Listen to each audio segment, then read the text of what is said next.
this is Chris the Nightmare Riola, and you're watching Mission Boxing Today on YouTube. Heavyweight boxing fans, what's the deal? So, got a chance to watch Junior Fa take on Alapati A'asa. This was on the undercard of Parker DIMITRENKO. Also, Iju Agana was on that card. He took on Gregory Tony. Fa came in at 270 in this fight. I believe he was 273 his last fight, but he's 6'6", and he carries the weight pretty well. You know, he doesn't have his gut hanging over his trunks or anything like that. A'asa, I've seen him fight another Kiwi undefeated prospect, Himia. They had a damn shootout, man.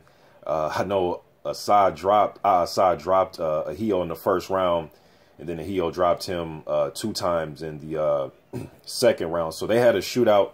That's his only loss, and then he had a draw. I forget the guy who he had to draw against.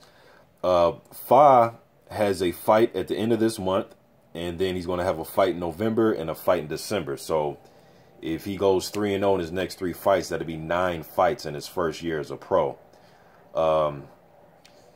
Before I get to the fight, man, some fans, you know, they get upset when I call him a Joseph Parker rival. But, I mean, if you Wikipedia Junior Fa's name, it actually shows up as they actually have it in his Wikipedia, Joseph Parker rival. You know what I mean? And he beat Parker twice in the amateurs. Parker also beat him twice. So they're 2-2 in the amateurs. And Fa isn't just somebody that, you know, his claim to fame is just beating Parker twice in the amateurs. He fought in the World Series of Boxing. He's fought some very elite competition.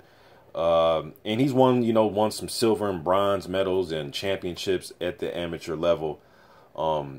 His fight in November will be for a regional New Zealand heavyweight title, some sort of title. I think it's a little regional heavyweight title. So what I'm going to do is I'm going to watch this fight round by round, and I'm going to break it down. Okay, the first round I watched it already. Fa was controlling A'asa with the jab pretty much all round. He was circling to his left and right, using the jab, and then he was sticking in the right hand behind the jab, doubling the jab. The jab looked great in the first round, so I'm going to go ahead and watch the second round. I'm going to come back after each round and give my assessment of what went on, but the first round was pretty much Fa took him to jab city, man. He was throwing nice jabs, and he started to throw the jab, right hand, left hook combination. A'asa was pretty much had the high guard up. He wants to get close, get inside your chest, and, you know, throw left hooks and overhand rights. Fa didn't give him a chance, man. He just kept that jab on him, kept circling him, and then he started throwing the jab, right hand, left hook combination. He was making it very hard for A'asa. He was keeping him off balance with the jab. Some of the jabs were landing flush on him, then some of the jabs were just keeping him off balance. He couldn't get no rhythm, and he was pretty much following Fa around the ring. So I'll be back for round 2. All right, so it was the end of round 2. Fa gave him that round also. It's more the same, just using the jab, circling. A'asa closed the distance a little bit, landed a jab to the body, little combination to the body. Then Fa answered him back with his own jab and right hand to the body. Kept circling, using his jab, just being the big man, using his jab, doing what he's supposed to do. It looks as if he's just circling away from A'asa's left hook and just using his jab, man. So round 2 I also gave to Junior Fa. All right, so that was the end of round 3. One thing I'm noticing with Fa, he's doing kind of a la George Foreman when Foreman made his comeback. He's standing up in between rounds. But round 3 was more the same. He's using his jab, circling again. I like to see him mix in an uppercut because A'asa, he's using the high guard, trying to bob and weave his way in, and sometimes he's dipping down to throw a jab to the body. And he is lowering himself, it seems as if, right into an uppercut if Fa were to let that punch go.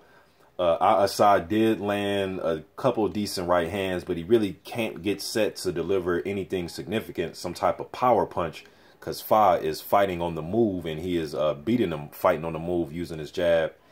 More the same in round 3, so I have Fa winning this fight 3 rounds to 0 so far. Also wanted to add Fa finally sat down at the end of round 3. But I'll be back at the end of round 4. Okay, so end of round 4, another round that I gave the Fa. He started to throw the right uppercut. It was right on cue. He threw the right uppercut. He threw it a few times in this round, and he also was finishing the uppercut with a nice left hook.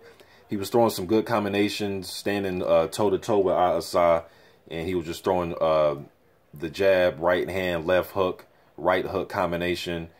He's just getting his work off, and he's moving, and he's using his jab. He's doing what he's supposed to do in this fight, man.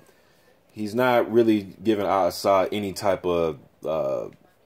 he's not giving him time to land anything. He's not standing in the pocket long enough for him to try to get his punches and combinations off. But I gave round 4 to Fa also.